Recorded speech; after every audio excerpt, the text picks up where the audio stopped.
Creamy Salmon Spirals. It's a pasta dish I make at least once a fortnight because most of the ingredients I have on hand. Now we're going to start with some garlic, 2 cloves of garlic, and bruise them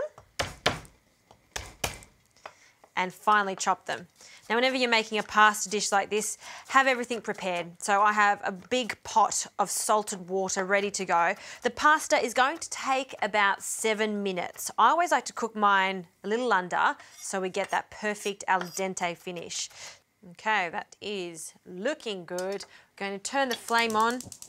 I always like to cook my pasta sauces in a big pan just like this. So at the end we can toss the pasta throughout the sauce to get all that pasta coated. And as that's heating up, I'll add my garlic. And just let that start frying for about 30 seconds, then we can add the next ingredient. In the meantime, let's drain the salmon. Good old canned salmon. It is such a great ingredient to have on standby to bulk out a dish. It's full of protein and I just love the flavour of it. So draining that, and I'll just get a little fork to remove the salmon. Salmon also goes really well with cream and tomatoes, and that's why I love to add it to a dish like this. It's also inexpensive. So 3 cans.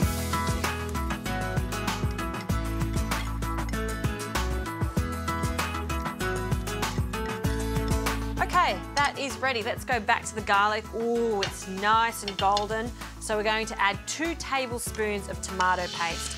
You need the tomato paste in this for this thick and rich result. So you want to cook it off too because it's got quite a raw flavour at this stage. So mix it in.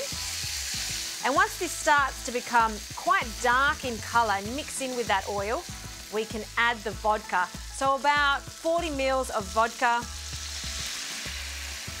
You never associate vodka with cooking, but this very classic pasta works a treat. There's something about the vodka when the alcohol cooks off, leaves this really mellow flavour. We'll finish this sauce off with tomato puree. We'll need about 300 mils. And we'll season this with some salt, freshly cracked pepper. And then this needs to bubble away for about 5 minutes to become even thicker. It's going to be so concentrated that you think that there won't be much sauce left, but then we're going to loosen it up with our cream. Now while this is cooking, we can get our pasta on. I'm going to be using these trivelles, which are just spirals. Rigatoni works nicely too. Any short pasta like penne also is a great option. No spaghetti for this one though. I like the spirals because of the little nooks and crannies in the pasta, so it's going to soak up all that sauce. Okay, in it goes.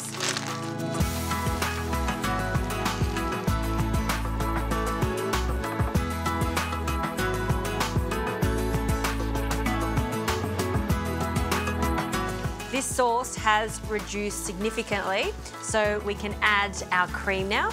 And we want about 1/4 cup of cream for this. Cream and tomato, just such a great combination. It still looks really thick, but by the time I put the spirals into the sauce, with some of that starchy water, it will loosen up. Okay, pasta is cooked al dente to the bite, so just with a slotted spoon, in they go. And just as you do this, just allow some of that water to drizzle in, just like that. Fabulous. Give this a good shake. And it's now time to add our salmon. I like to leave this to the last minute because I want the chunks of salmon in the pasta. So sprinkle it in and some lemon zest. The zest of 1 lemon. It's going to really brighten up this whole dish, freshen it up. And a final toss. Ah, look at that. You can see why a spiral pasta works so well with this. Yum. Now if I was at home feeding a big group of people just straight in the middle of the table, I'll plate one up for me because as usual, I'm very peckish. And you can see the salmon throughout this dish. How good is that? Still chunks in there. Some basil, just to garnish. Just pick the leaves off. Flip that around. And I know there are some purists out there that do not like fish and cheese together. But in saying that, because we have a really bold flavoured sauce, I think a little sprinkle of Parmesan with this salmon pasta is totally appropriate.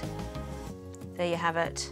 Midweek dinner at its finest. Loads of pantry ingredients. That is so yummy, and I've got to have a taste. Get that salmon. Oh, so good. I love this. Probably one of my favourite pasta dishes this year for sure.